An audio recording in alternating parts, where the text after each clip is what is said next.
अण्णांच्या 102व्या जयंतीनिमित्त आपण सर्वजण एकत्र जमलेलो आहोत। दरवर्षी आपण अण्णांच्या आठवणींचा उजाळा ह्या व्यासपीठावरून करत असतो आणि एखाद्या माणसाच्या गेल्यानंतर त्यांच्या स्मृती चिरंतन राहण्या असतील तर त्या कर्तृत्वानं या ठिकाणी राहिल्या पाहिजेत, कामात उभे राहिल्या पाहिजेत। काही लोक स्मरणात राहतात आपल्यामध्ये येऊन गेली म्हणून, काही लोक वाडवडिलांची प्रॉपर्टी आमची केवढी मोठी करून ठेवली म्हणून स्मरणात राहतात, काही लोक संपत्तीच्या निमित्तानं लोकांच्या आयुष्यावर या ठिकाणी एक वेगळा नाव ठेवून जातात, काही धर्माच्या नावाने या ठिकाणी होऊन जातात, ते धर्माच्या नावाने नाव पाठीमागे ठेवून जातात। पण काहीच मुठभर लोक जगामध्ये अशी होऊन गेली की जी कर्माच्या नावावर नाव पाठीमागे ठेवून गेली, त्यामध्ये आपले कर्मयोगी आदरणीय नायकवडी साहेबांचं नाव अग्रक्रमाने घेतलं पाहिजे। जात धर्म पंथ संपत्ती याच्यापेक्षा पलीकडे पाहण्याची दृष्टी असणारा, बहुजन समाजातील तळागाळातल्या सामान्य माणसाला आधार देणारा आणि आज सुद्धा गेल्यानंतर त्यांच्या स्मृती चिरंतन जगण्यासाठी त्यांच्या आठवणी पावलोपावली वडीलधाऱ्या माणसांच्या पासून ते तरुणांच्या पर्यंत निघत असतात। असा एक अवलिया आपल्यामध्ये या ठिकाणी होऊन गेला। खाकी शर्ट, पांढरं धोतर, तेजपुंज चेहरा, सामान्यांच्या मध्ये तेज कसा असावं, कर्तृत्वाचं तेज कसं एखाद्या माणसाच्या चेहऱ्यावर असतं ते अण्णांच्या चेहऱ्यावर शेवटच्या क्षणापर्यंत झळकत होतं। ते कर्तृत्वाचं तेज होतं, पण ते त्यागाचंही तेज होतं, ते समर्पित भावनेचं तेज होतं, ते स्वातंत्र्यवीराचं तेज होतं, ते सामान्यांच्या त्यात निर्माण झालेल्या असामान्य माणसाच्या नेतृत्वाचं तेज होतं। आणि जे तेज या सर्व लोकांच्या चेहऱ्यावर आज या ठिकाणी उजळून निघतंय ते त्यांच्या आठवणीच्या निमित्ताने या ठिकाणी उजळून निघतंय। मी हुतात्मा परिवाराच्या सर्व बंधू भगिनींचं मनापासून या ठिकाणी आभार सुद्धा मानलं पाहिजे। साहेब, मी आपल्याला सांगितलं पाहिजे की 3 पिढ्यांचे संबंध या कुटुंबाशी आमचे या ठिकाणी आहेत। सर, हे एखाद्या माणसाच्या एका पिढीपर्यंत थांबू शकतं, पण 3 पिढ्यांचे ऋणानुबंध सांभाळणं, काका असतील, गौरवभाऊ असतील, या सगळ्यांच्या माध्यमातून खऱ्या अर्थानं लोकनेते खासदार माने साहेबांच्या पासून ते आदरणीय अण्णांच्या पर्यंत मी वयात ज्यावेळी आलो, 18वा वाढदिवस, मला मताचा अधिकार ज्यावेळी या ठिकाणी तयार झाला, मला पाटील साहेब आपल्याला सांगितलं पाहिजे की माझ्या पहिल्या राजकीय आयुष्याच्या कार्यक्रमाचं अध्यक्षस्थान हे अण्णांनी भूषवलं होतं आणि माझ्या राजकीय जीवनाची सुरुवात त्यांच्यापासून त्या ठिकाणी। माझ्या आजोबांच्या नंतर मला वाटू लागलं की कोण असा माणूस असेल की ज्याच्याकडे आदर्श म्हणून पाहता यावा, समाजामध्ये अशी कुठली माणसं आहेत। आणि मग या रत्नाचा आधार आम्हाला त्या ठिकाणी लाभला आणि मी मुद्दाम या ठिकाणी सांगेल की त्यांची आठवण माझ्याही मनामध्ये आज सुद्धा चिरंतन त्या पद्धतीचे त्या ठिकाणी। मगाशी गौरवभाऊ बोलत होते, एक काळ असा होता, मंतरलेला काळ होता, देशासाठी प्राणाची आहुती देणाऱ्यांची संख्या मी तू मी का तू असं म्हणत म्हणत हजारो घरातली मुलं त्या वारणाकाठची त्या ठिकाणी जात होती। त्या काळामध्ये असताना या सगळ्या पंचकृषीतला तरुण हा भारत देशासाठी म्हणून प्राणाची आहुती देण्यासाठी तयार झाला होता। त्यांना माहिती होतं ते देशासाठी जगणं, देशासाठी लढणं आणि देशासाठी मरणं। आज तुम्ही आम्ही भाऊ या काळातली पिढी नव्हे, आम्ही आजोबानं फळ लावलेली, नातवानं फळ खाणारी पिढी। आम्ही झाडं लावलेली नाही, आम्ही फळ खाणारी पिढी। त्याच्यामुळे झाडं लावलेल्याची किंमत आम्हाला फारशी नाही। आम्हाला सावली मिळाली, आम्हाला फळं मिळाली, आम्ही त्या झाडावर जगतो, पण ज्या वाडवडिलांनी त्याला खत पाणी घातलं त्याची सावली तुम्हाला या ठिकाणी मिळाली, त्या वाडवडिलांची आठवण आयुष्यभर ठेवली तरच ती सावली टिकून राहते आणि ती फळं आयुष्यभर मिळतात, याची जाणीव असणारी पिढी तयार झाली पाहिजे। गौरव भाऊ, तुम्ही सांगत असताना म्हणालात की अण्णा काय बोलत होते त्या वयामधून डोक्यावर जायचं।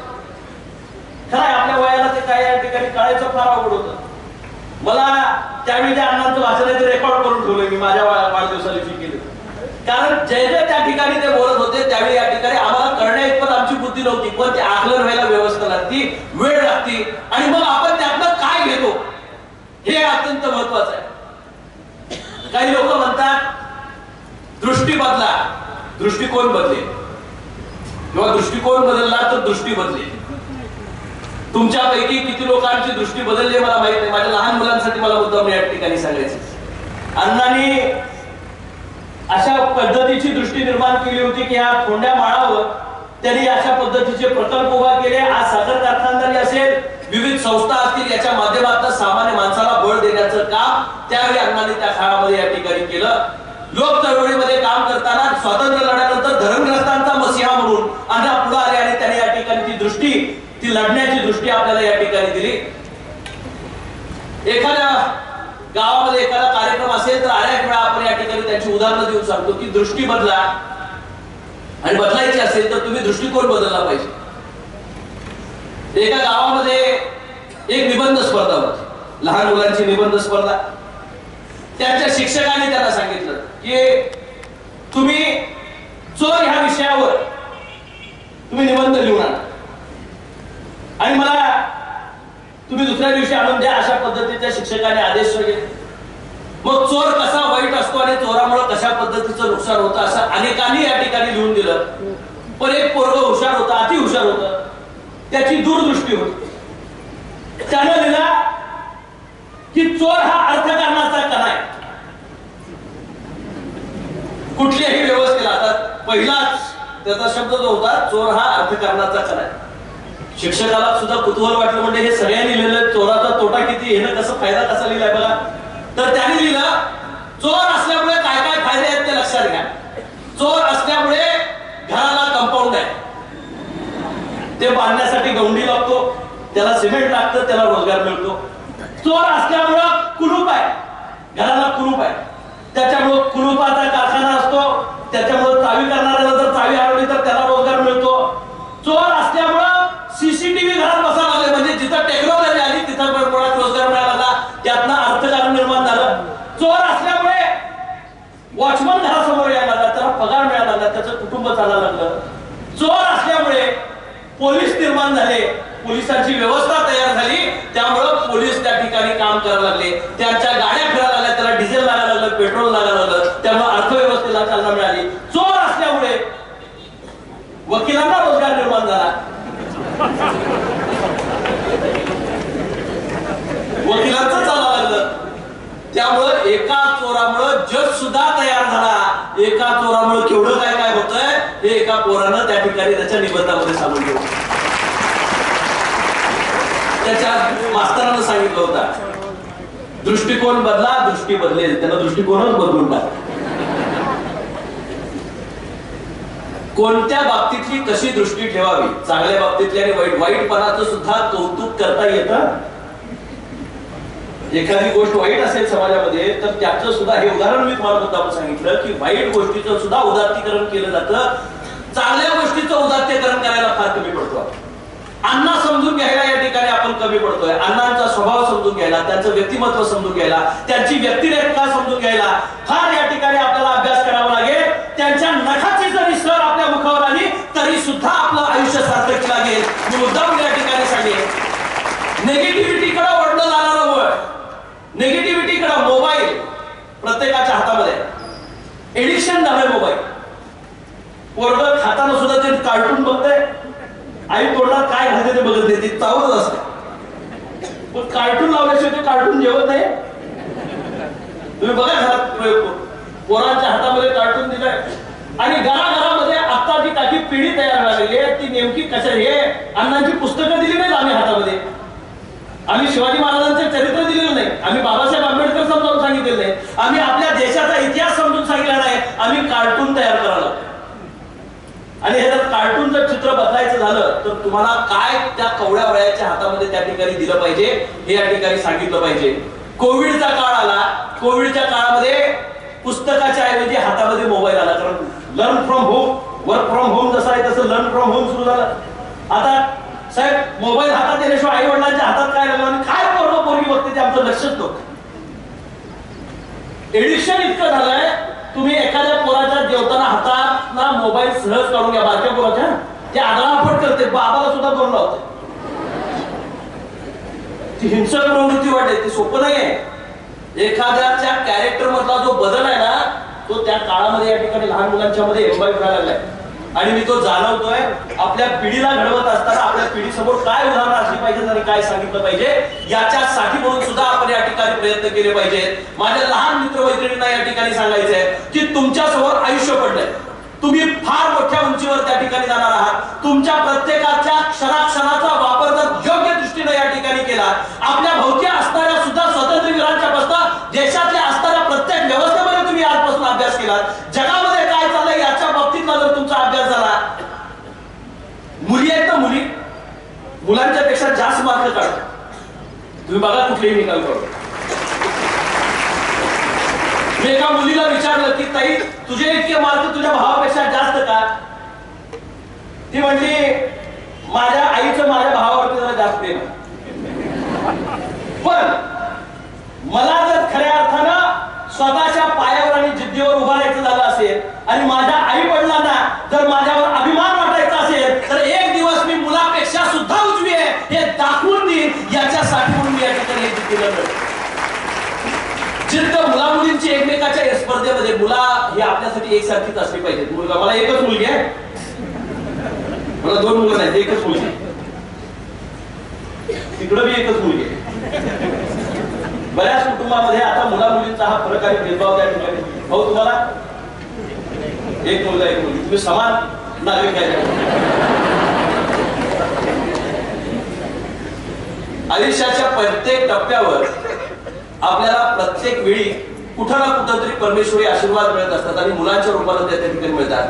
मुलांच्यावर वेळ घालवणं, थोडीशी वेळ त्यांना देणं, त्यांचा विषय समजून घेणं, ह्या सगळ्या प्रलोभनाच्या जगामध्ये त्यांना या ठिकाणी घडवण्यासाठी वेळ देणं.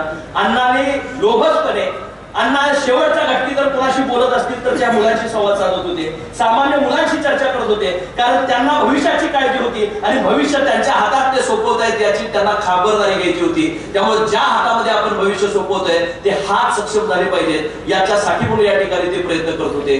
मी खासदार होत असताना अण्णा पाहायला नव्हते, पण या कुटुंबानं मला खासदार करताना फार मोठा सिंहाचा वाटा या ठिकाणी उचलला हे मला आपल्याला आवडते सांगितलं.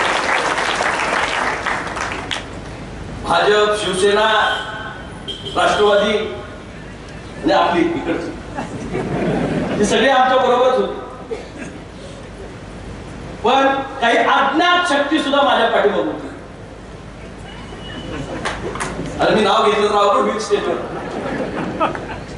पण काही अज्ञात शक्तीची होता जीवा म्हणून वाचला शिवा असं पूर्वीचं जे होतं ना, तसं कोणतरी जीवाशी पाठीमध्ये खेळत होतं म्हणून धैर्यशील यातनं सही सलामत चुकून निघाला.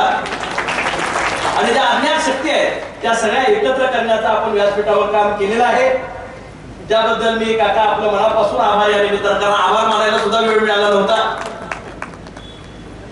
2 छत्रपतींची एकमेकाशी या ठिकाणी वांद सुरू होतं, तुम्हाला माहिती आहे इतिहास वाचून. कोल्हापूरच्या गादीचं आणि साताऱ्याच्या गादीचं वांद सुरू होतं. एक गादी त्या काळामध्ये वेगळ्या विचाराची होती, एक गादी इकडची वेगळ्या विचाराची होती. योगायोगानं काळ कसा बदलतो तसं राजकारणही बदलत गेलं. एका गादीनं परवा साताऱ्याचा एक वेगळा पक्ष घेतला, ते बीजेपी कडे गेले. कोल्हापूरच्या गादीनं काँग्रेसकडे जाण्याचा निर्णय घेतला, ते एका वेगळ्या प्रवाहामध्ये गेले. मला कळत नव्हतं मी कुठल्या प्रवाहात आहे, पण योगायोगानं वारणेचा तह जो झाला होता तो माझ्या मतदारसंघात झाला होता. 2 गाद्यांचे जरी विचार वेगळे असले तरी सुद्धा मी सही सलामत झाल्याचं कारण दोन्ही गाद्यांच्या वारणेच्या तहामुळे राजकीय वातावरण कुठेतरी संपुष्टात आलं आणि त्या काळामध्ये त्यांचा अभेद्य असा करार झाला, तो वारणेच्या तहानं झाला. निश्चितपणे ती वारणा नदी आपल्या मतदारसंघात नाहीसे जाते, त्यामुळे राजकारणाचे कितीही उलटापालट झाली तरी सुद्धा समन्वयानं सगळ्यांना बरोबर घेऊन जाण्याची भूमिका जी या मातीची आहे ती महती सांगण्यासाठी म्हणून एक वेगळी परंपरा या गावागावामध्ये आपण या ठिकाणी घालून देतोय. आपल्या या संकुलाच्या असणाऱ्या सर्व परिवारामध्ये आदरणीय नागनाथ अण्णांच्या नावाचा उल्लेख घेत एक महामंडळ या ठिकाणी व्हावं, ही ओळख फक्त महाराष्ट्राच्या ह्या कोपऱ्यापुरती नाही, तर जिथं जिथं विस्थापितांचा लढा आहे तिथं तिथं अण्णा आहे आणि अण्णा जिथं आहे तिथं न्याय आहे. आणि म्हणूनच अण्णांच्या नावाचं विस्थापितांचं असणारं धरणग्रस्तांचं महामंडळ करण्याचा शब्द मुख्यमंत्री एकनाथजी शिंदे साहेबांनी याच व्यासपीठावर या ठिकाणी दिलाय. आम्ही काका असतील, गौरव असतील, त्याचा पाठपुरावा त्या ठिकाणी करतोय. येणाऱ्या सेशन मध्ये आम्हाला अपेक्षित होतं की त्याची घोषणा त्या ठिकाणी त्याच्या बाबतीत होईल, पण कॅबिनेट डिसिजन म्हणून अजून त्या ठिकाणी बाकी आणि येणाऱ्या कॅबिनेट मध्ये आदरणीय मुख्यमंत्री महोदय त्याचा उल्लेख त्या ठिकाणी करतील. त्याला बजेट प्रोव्हिजन करतील आणि भविष्यामध्ये धरणग्रस्तांच्यासाठी सुद्धा एक हक्काचं दालन आदरणीय अण्णांच्या नावाचं त्या ठिकाणी तयार होईल. साखर कारखानदारीचा गाढा अभ्यास असणारे आणि राष्ट्रीय पातळीवर आम्हा सर्वांना मार्गदर्शन करणारे आदरणीय पाटील साहेब या ठिकाणी उपस्थित आहेत. पाटील साहेब कोल्हापूरचे पालकमंत्री होते. तुम्ही गौरव भाऊ जसं तरुण वयामध्ये असताना त्यांना पाहिलं तसं त्यांचं फॅन क्लब राज्यभर होतं या ठिकाणी. आणि ते जो हंसोला जोडा म्हणतात तरी तसं विलासराव देशमुख साहेब आणि हर्षवर्धन पाटील साहेब ते जिथं जिथं महाराष्ट्रामध्ये जातील तिथं ऐकण्यासाठी आणि पाहण्यासाठी लोक त्या ठिकाणी जमायची. मंत्रमुग्ध करून टाकणारी त्यांची भाषणं विलासराव देशमुख साहेबांसारखा एक अष्टपैलू नेता या महाराष्ट्रानं त्या ठिकाणी पाहिला. वसंतदादांसारखा नेता या ठिकाणी या महाराष्ट्रानं पाहिला. दादांच्या मुशीतनं तयार झालेली अनेक लोक या गावागावात या ठिकाणी तयार झाली आणि निश्चितच सामान्यांची असामान्य नेतृत्व त्या तळागाळातल्या माणसांची त्या ठिकाणी तयार झाली. हर्षवर्धन पाटील साहेब कुठल्याही सत्तेत असू देत अथवा नसू देत पण त्यांचा दरारा जो आहे तो राजकारणाचा तसाच त्यांनी राखून ठेवलेला आहे आणि आम्हा सर्वांसाठी एक मार्गदर्शक खांब म्हणून त्या ठिकाणी ते अत्यंत महत्वाची भूमिका या ठिकाणी बजावतात. या कार्यक्रमाला मला मुंबईला मी होतो.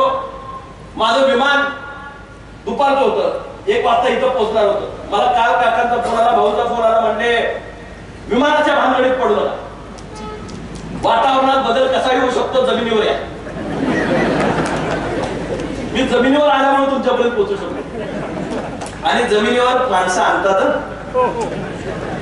मतदार तो आहे ना, म्हणजे हवेत उडणाऱ्याला कसं आणायचं त्याला माहिती असतं. पण त्यातलं चांगलं घेणारा जो माणूस असतो ना त्यात वाईट बघत नाही. मी जमिनीवर येण्याचं ठरवलंय, तुमच्या बरोबर राहण्याचं ठरवलंय, माझ्या चुका दुरुस्त करण्याचं ठरवलंय आणि ज्या चुका झाल्या असतील त्या मोठ्या अंतकरणानं जर आई वडिलांनी पदरा घालून घेतले असतील तर लेकराची जबाबदारी आहे की परत आई वडिलांची तक्रार येऊ. त्यामुळं ज्या काही तक्रारी तुमच्या माझ्या ज्या असतील इकडच्या बाजूच्या त्या पुढे आयुष्यामध्ये येऊ नये याच्यासाठी आपण सर्वांनी खऱ्या अर्थानं जे परत एकदाची चूक माफ असते, सारखी चूक केली गुन्हा असतो. त्यामुळं चुकीला सातत्याने या ठिकाणी रिपीट करायचं नसतं तर त्याला पुढे जाण्याची संधी द्यायची असते. आणि निश्चितपणे आपण केलेल्या आशीर्वादाच्या जीवावर या मतदारसंघाचा सर्वांगीण विकास साधणं ही माझं कर्तव्य आहे आणि ते कर्तव्य प्रामाणिकपणे मी या ठिकाणी पार पाडेल एवढं या निमित्तानं सांगून आपली रजा घेतो. जय हिंद, जय महाराष्ट्र.